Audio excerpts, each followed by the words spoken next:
మొదట్లోనే అన్నాను. ఏంటి అంత కక్ష? ఇప్పుడు పార్టీ మీరు టీడీపీ నుంచి బయటకు వచ్చి ఉండొచ్చు, ఇంకో పార్టీలు ఎవరు మారలేదా? పార్టీలు మారిన వాళ్ళు అందరూ ఉన్నారు కదా, ఈ పార్టీల నుంచి ఆ పార్టీకి, ఆ పార్టీ నుంచి ఈ పార్టీకి మారిన వాళ్ళు ఉంటారు. ప్రత్యేకించి ఎందుకు మీరు అంత టార్గెట్ అవుతున్నారు? ఏది పవన్ కళ్యాణ్ గారు కూడా మిమ్మల్ని మహిళల్లో మీరు చూస్తే నాలాగా పార్టీ కోసం 100% ఉండే లీడర్స్ ని మీరు గమనించారా? ఇది నేను గొప్పగా చెప్పట్లేదు. ఓకే, పార్టీలో ఒక మహిళా రిప్రజెంటేటివ్ గా ఉంటూ ఇటు డౌన్ టు ఎర్త్ మహిళల కోసం, పేద ప్రజల కోసం ప్రతి సమస్య మీద పోరాడుతూ అటు పార్టీకి కూడా 100% లాయల్ గా ఫైట్ చేశాను కాబట్టి వాళ్ళకి ఈ రోజు బాధ చంద్రబాబు నాయుడుకి. నన్ను అసెంబ్లీలోకే రానికుండా చేయాలని కుట్రలు పని సీట్ ఇచ్చినట్టే ఒక రోజు నగిరిలో ఇస్తాడు, ఒక రోజు చంద్రగిరిలో ఇస్తాడు. నాకేం సంబంధం ఉంది అక్కడ? ఒకవేళ నువ్వు ఇచ్చినప్పుడు అక్కడున్న తెలుగుదేశం పార్టీ నాయకులకి, కార్యకర్తలకి చెప్పి గెలిపించుకోవాల్సిన బాధ్యత నీకు లేదా? అంటే సీట్ ఇచ్చినట్టే ఉండాలి, పొమ్మనకుండా పొగబెట్టడం అంటారు. ఇచ్చినట్టే ఉండాలి కానీ గెలవకూడదు. మరి జగన్మోహన్ రెడ్డి గారు మూడోసారి, నాలుగోసారి నన్ను ఎలా గెలిపించగలిగాడు? 2 సార్లు ఓడిపోయిన ఒక ఎమ్మెల్యే క్యాండిడేట్ ని ఎలా గెలిపించుకోగలిగారు? ఒక నాయకురాల్ని మనకి అసెంబ్లీలో ఉండాలి, ఆడవాళ్ళకి సపోర్టివ్ గా ఉండాలి అనుకున్నప్పుడు ఆమెకి ఎక్కడ కావాలో అక్కడ సీట్ ఇవ్వాలి. నేను అడిగిన చోట మీరు ఇవ్వలేదు, ఎక్కడో ఇచ్చినప్పుడు నాయకులకు చెప్పలేదు చంద్రబాబు నాయుడు. అంటే ఆయన అప్పుడు కక్ష సాధింపే, ఓన్లీ ప్రచారానికి వాడుకోవటం, ఎలక్షన్స్ లో తర్వాత పంపించేయటం. అధికారంలోకి రాకూడదు, ఎవరు డామినేట్ చేయకూడదు. ఎవరు డామినేట్ చేసినా ఆయనకి నచ్చదు అన్న విషయం మీకు తెలుసు. మాధవరెడ్డి గారి విషయంలో ఆయన ఎలా డామినేట్ చేసేవారు, ఆయనకి ఎంత క్రేజ్ ఉండేది. ఆ తర్వాత ఎంతమంది లీడర్లు అట్లా కనుమరుగైపోయారో మనం కళ్ళారా చూసాం. మా క్యాస్ట్ నచ్చదు, డామినేటివ్ గా ఉండేది ఆయనకు నచ్చదు. సో ఎలా తరిమేయాలనుకుంటారో పొమ్మనకుండా పొగబెట్టి తరిమేస్తారు. కానీ మా క్యాస్ట్ నచ్చదు, సామాజిక వర్గం నచ్చదు అంటున్నారు. టీడీపీలో రెడ్డి సామాజిక వర్గం ఎవరు లేరా? ఉన్నవాళ్ళు ఆల్మోస్ట్ నాకు తెలిసి సీనియర్స్ అందరినీ తరిమేశారు. ఇప్పుడు జగన్మోహన్ రెడ్డి గారిని తిట్టడానికి, జగన్మోహన్ రెడ్డి గారికి నిందలు వేయాలనుకున్నప్పుడు మన వైఎస్ఆర్సీపీలో ఉన్న అమ్ముడు పోయిన కొంతమంది, మంత్రి పదవులు ఇస్తారని కొంతమంది, డబ్బులకి కొంతమంది ఎలా అమ్ముడుపోయారో మీరు చూశారు. ఎక్కడైనా వైఎస్ఆర్ కాంగ్రెస్ పార్టీలో ఉన్న వాళ్ళకి టీడీపీ వాళ్ళు మంత్రి పదవులు ఇస్తే కనీసం ఆ స్పీకర్ కంప్లైంట్ చేస్తే సస్పెండ్ కూడా చేయలేదు. గతంలో మీకు తెలుసు కదా. అవును. మరి వాళ్ళల్లో సీనియర్లు ఉన్నారు, కష్టపడిన వాళ్ళు ఉన్నారు, వాళ్ళకి ఇవ్వకుండా వైఎస్ఆర్సీపీలో ఉన్న రెడ్డిస్ని తీసుకుపోయి అఖిల ప్రియ గారు కానివ్వండి, అమర్నాథ్ రెడ్డి గారు కానివ్వండి, అవును, ఇలా 4 పేర్లు మీకు చెప్పాలా? ఆదినారాయణ రెడ్డి గారు, వీళ్ళందరూ దేనికి వెళ్లారు? ఏ సింబల్ తో గెలిచారు? వీళ్ళందరినీ తిట్టడానికే కదా తీసుకెళ్లారు. తిట్టడానికి, ప్రచారం చేసుకోవడానికి రెడ్లు కావాలి. పదవులు ఇవ్వాలంటే కష్టం. ఆ రోజు కూడా ప్రేమతో ఇవ్వాల. జగన్ లాంటి సింహాన్ని తట్టుకోవాలి అంటే వాళ్ళ పార్టీలో ఉండే వాళ్ళు సరిపోరనే ఇక్కడున్న వాళ్ళని తీసుకుపోయి ఆయన తిట్టించాలని చూశారు. ఏంటి వ్యక్తిగతంగా మీ పైన దాడి చేస్తున్నా, మీ క్యారెక్టర్ అసాసినేషన్ దెబ్బతినేలా చేసేలా వాళ్ళు కొన్ని కామెంట్స్ చేస్తున్నా, మీరు ఎక్కడ ఆత్మస్థైర్యం దెబ్బతినలేనట్టే మీరు కనిపిస్తున్నారు. ఎలా నిలబడగలుగుతున్నారు? నిజానికి ఎలాంటి సపోర్ట్ ఉంది పార్టీ నుంచి కానీ ఫ్యామిలీ నుంచి? చెప్తూ ఉంటాను, రెండు చెప్పాలి. అసెంబ్లీలో మీరు చూసుంటారు, ఆ రోజు నన్ను రూల్స్ కి విరుద్ధంగా సస్పెండ్ చేసినప్పుడు నేను చేయని తప్పుకి జగన్ గారు ఒక్క మాట అన్నారు, నా చెల్లి రోజా తప్పు చేయలేదు, మీరు సస్పెండ్ చేయాలనుకుంటే 67 మందిని చేయండి, అంతేగాని ఆవిడ్ని కక్ష పెట్టుకొని చేస్తే నేను ఒప్పుకోనని ఆన్ రికార్డ్ చెప్పారు. అంటే తన దగ్గర వర్క్ చేసే వాళ్ళని ఎలా కాపాడుకోవాలో జగన్ గారికి తెలుసు. జగన్ గారి ఇమేజ్ పెంచే విధంగానే గాని తగ్గించే విధంగా ఎప్పుడూ కూడా మేము ప్రవర్తించలేదు.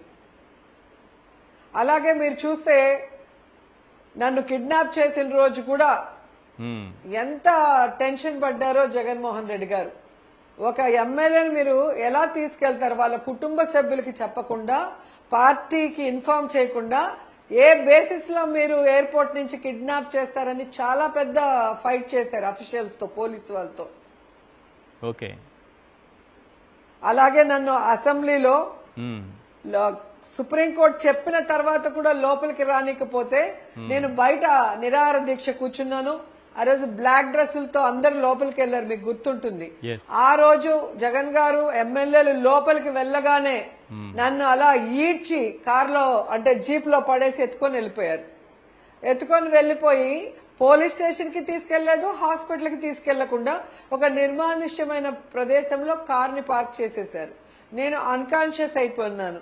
నా వెనక మా పిఏ గారు రవి గారు అలాగే మా గన్మ్యాన్ వాళ్ళు పరిగెట్టుకుంటూ వచ్చారు కాబట్టి వాళ్ళకి ఆ లొకేషన్ చూసి వెంటనే జగన్ గారి పిఏకి ఇన్ఫార్మ్ చేస్తే అప్పుడు పేర్ని నాని గారు, జగన్ గారు, పెద్దిరెడ్డి గారు హుటాహుటిన వచ్చి ఆ రోజు కూడా జగన్మోహన్ రెడ్డి గారు ఎంత వార్నింగ్ ఇచ్చారో పోలీసులు మీ అందరికీ తెలుసు. మీరు అమ్మాయిని అక్కడి నుంచి తీసుకొచ్చినప్పుడు హాస్పిటల్ కి తీసుకెళ్లాలి లేదా పోలీస్ స్టేషన్ కి తీసుకెళ్లాలి.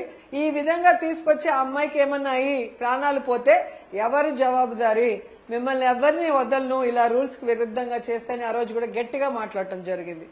అలా అడుగు అడుగున ఒక సొంత చెల్లిలాగా నన్నే కాదు మా పార్టీలో ఉన్న మహిళలందరినీ కూడా ఆయన గౌరవిస్తారు, అదే సెక్యూరిటీ ఇస్తారు. కాబట్టే అందరూ ప్రేమగా జగనన్న అని పిలుచుకుంటాం. ఆ అన్న కోసం ప్రాణాలు ఇన్ని మాటలు పడుతూ ఇన్ని మాటలు అనిపించుకుంటూ ఇంత ట్రోలింగ్ అవుతూ నాకు తెలిసి ఎవరు ఇంత ట్రోలింగ్ అయింది కూడా లేదు మీ గురించి సోషల్ మీడియాలో గానీ బహిరంగంగా గానీ వీళ్ళు ఇన్ని మాటలు అంటుంటే కేవలం గట్టిగా మాట్లాడుతున్నాను. జగన్ గారికి సపోర్టివ్ గా ఉన్నాను. ఎలాగైనా ఈ అమ్మాయిని ఇంటికి పంపించాలన్న ప్రయత్నం చేస్తారు. సో ఫస్ట్ ఓడించాలని చూశారు. ఓడించిన తర్వాత ఇంకా మాట్లాడదు సైలెంట్ అయిపోతుంది అనుకున్నారు. గట్టిగా మాట్లాడుతూ ప్రోగ్రామ్స్ అటెండ్ అవుతుంటే ఏదైనా కేసులు పెట్టాలని ప్రయత్నించారు. తప్పు చేయనప్పుడు ఏ కేసులు పెట్టడానికి వాళ్ళకి అవకాశం లేదు కాబట్టి నోటికి వచ్చిన తప్పుడు మాటలు మాట్లాడి నిందలు వేసి ఆ అమ్మాయిని బాధ పెట్టారు. 15 సంవత్సరాలుగా దాదాపు 15 నేను ఎప్పుడైతే జగన్ గారి వెనుక నడవటం మొదలెట్టానో ఆ రోజు నుంచి ఈ రోజు వరకు నా మీద క్యారెక్టర్ దెబ్బతీయాలనే చూస్తున్నారు. అయ్యన్న పాత్రుడు ఎలా మాట్లాడేవాడు మీరు చూసారు కదా, అంత నీచంగా మాట్లాడితే ఆయనకి స్పీకర్ పోస్ట్ ఇస్తారు. అలాగే నన్ను నీచంగా మాట్లాడిన మన ఈమె హోంమంత్రి అనిత గారికి ఏమో హోంమంత్రి పదవి ఇస్తారు. అలాగే మీరు చూస్తే జగన్మోహన్ రెడ్డి గారిని లండన్ లో వాళ్ళ కూతుర్ని చూడటానికి వెళ్తే ఎన్ని బూతులు మాట్లాడారు లోకేష్. అవును, ఆయనకేమో ఎడ్యుకేషన్ మినిస్టర్. అందరినీ బూతులు మాట్లాడే పవన్ కళ్యాణ్ కేమో డిప్యూటీ సీఎం. అంటే బూతులు మాట్లాడి ఆడవాళ్ళని అవమానించి హేళన చేస్తే వాళ్ళకి మంచి పదవులు ఇస్తారు తెలుగుదేశం పార్టీలో అనేది అర్థమవుతుంది. ఆ క్రమంలోనే భాను ప్రకాష్ కూడా తిట్టడం స్టార్ట్ చేశాడు. మీకు ఎప్పుడు అనిపించలేదా ఎందుకు ఇలాంటి మాటలు ఎందుకు పడాలి? నేను సూటిగా చంద్రబాబు నాయుడుకి పవన్ కళ్యాణ్ కి హోంమంత్రికి చెప్తున్నాను, మీ పార్టీలో ఉన్న మహిళలు కాదు, ప్రజలలో మహిళలు ఉన్నారు, పక్క పార్టీలో అపోజిషన్ లో కూడా మహిళలు ఉన్నారు. వాళ్ళని కించపరిచే విధంగా, వాళ్ళని అవమానించే విధంగా, వారి కుటుంబాలు బాధపడే విధంగా తప్పుడు ప్రచారాలు చేస్తూ తప్పుడు మాటలు మాట్లాడిన వాళ్ళని పార్టీ నుంచి సస్పెండ్ చేయండి, వారి మీద యాక్షన్ తీసుకోవాలి, లేకపోతే మేము వదిలిపెట్టేదే లేదు. కాదు మేడం, మీకు ఎప్పుడు అనిపించలేదా ఈ విధంగా వాళ్ళు కామెంట్ చేస్తుండడం, ట్రోలింగ్ చేస్తుండడం, క్యారెక్టర్ అసాసినేషన్ చేసే విధంగా మాట్లాడడం ఇవన్నీ చేస్తున్నప్పుడు ఎందుకు ఈ రాజకీయాలు అని అనిపించుండాలి? లేదా పార్టీ అయినా మారి వెళ్ళిపోదాం, ఇక్కడుంటే ఇది మనకు తప్పదు, ఇంత టార్గెట్ చేస్తున్నారు మనల్ని అని అనిపించుండాలి. మీకు ఎప్పుడు ఏ సందర్భంలోనూ మీ ఆత్మ స్థైర్యం దెబ్బతినలేదా? సార్, నేను రాజకీయాల్లోకి వచ్చిందే రాజకీయాల్లో ఏదో పదవులు అనుభవించాలని కాదు అనేది అనేక సందర్భాల్లో చెప్పాను. నేను రాజకీయాల్లోకి వచ్చింది ప్రజలకు సర్వీస్ చేయాలి, పవర్ లో ఉంటే ఎక్కువ మందికి చేసే అవకాశం ఉంటుందనే నేను రాజకీయాల్లోకి రావడం జరిగింది. కానీ చంద్రబాబు నాయుడు ప్లాన్ ప్రకారం నన్ను ఎమ్మెల్యే కానికుండా ఎలా తొక్కేశారో కల్లారా అందరూ చూశారు. ఈ రోజు చంద్రబాబు నాయుడు లాంటి వాడే కుప్పం నుంచి సొంత ఊరు చంద్రగిరికి వచ్చి నించోలేడు. అలాంటిది నన్ను సంబంధం లేని నాకు తెలియని ఊర్లలో వెళ్ళి నించో అంటే ఏ విధంగా నించుంటాను? అక్కడ లీడర్ల సపోర్ట్ ఉండదు, ఫైనాన్షియల్ సపోర్ట్ ఉండదు, ఎవరి సపోర్ట్ లేకుండా ఎలా గెలుస్తాం? సో మనం అర్థం చేసుకోవాల్సింది నన్ను అసెంబ్లీకి రానియకుండా చేయాలనుకున్నారు. ఎప్పుడైతే నేను పార్టీ మారి అసెంబ్లీలో అడుగుపెట్టి చంద్రబాబు నాయుడు చేసిన తప్పుల్ని చీల్చి చెండాడానో అప్పటి నుంచి నన్ను ఎట్లాగైనా అసెంబ్లీ నుంచి తరిమేయాలి. ఈమె మొహం, ఆయన చెప్పిన ఒక మాట ఏంటి తెలుసా, ఈవిడ మొహం నేను చూడలేను, ఏదో ఒకటి చేసి ఈవిడ్ని సస్పెండ్ చేయండి అన్నారు. అలా చేయడానికి లేదు సార్, ఏ సెక్షన్ కి ఆ సెక్షన్ వరకు అంతకన్నా చేయలేము అని చెప్పి డైరెక్ట్ గా చెప్పారు కోడలి శివప్రసాద్ కిను మన యనమల రామకృష్ణుడికి. అప్పుడు అలా రూల్స్ లేదు, రూల్స్ లో వచ్చి 1, 2, 3 days లేదా ఆ సెక్షన్ వరకే చేసే అవకాశం ఉంటుంది, అంతకన్నా చేయడానికి అవకాశం లేదు. అయినా కూడా నేను చూసుకుంటాను, మీరు చేసేయండి, ఆ రూల్స్ కి విరుద్ధంగా అయితే ఏమైతుంది, కోర్టుకు వెళ్తారు, కోర్టుకు వెళ్తే వాళ్ళకి జడ్జిమెంట్ వచ్చేందుకు సంవత్సరం అవుతుంది, ఆ ఎరకి ఎన్నో సెక్షన్స్ అయితే ఆ 1 year మళ్ళీ చూసుకుందాం ఆ తర్వాత అని చెప్పి అంత రాక్షసంగా నన్ను అసెంబ్లీ నుంచి తెరపేశాడు. కనీసం ఎందుకు సస్పెండ్ చేశారో చెప్పలేదు, ఆ విషయం సస్పెండ్ కి ఎందుకు కారణమో చెప్పి ఇది నువ్వు చేసావా లేదా అంటే నేను చేశానో లేదో చెప్పిన తర్వాత వారికి నా ఆన్సర్ నచ్చుకో సస్పెండ్ చేసినా ప్రపంచానికి ఎందుకు సస్పెండ్ చేసేవాళ్ళో తెలిసిండేది. వాళ్ళకే కారణం తెలీదు, సస్పెండ్ చేసేశారు.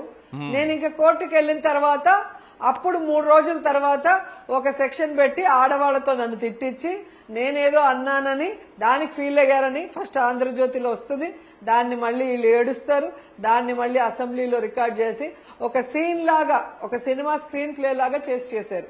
మరి ఆ రోజు అది జరుగుంటే అప్పుడే నన్ను సస్పెండ్ చేసేటప్పుడు ఈ విషయం మీద నేను సస్పెండ్ చేస్తున్నాం, ఇది నువ్వు మాట్లాడావా లేదా అని అడగాలి కదా.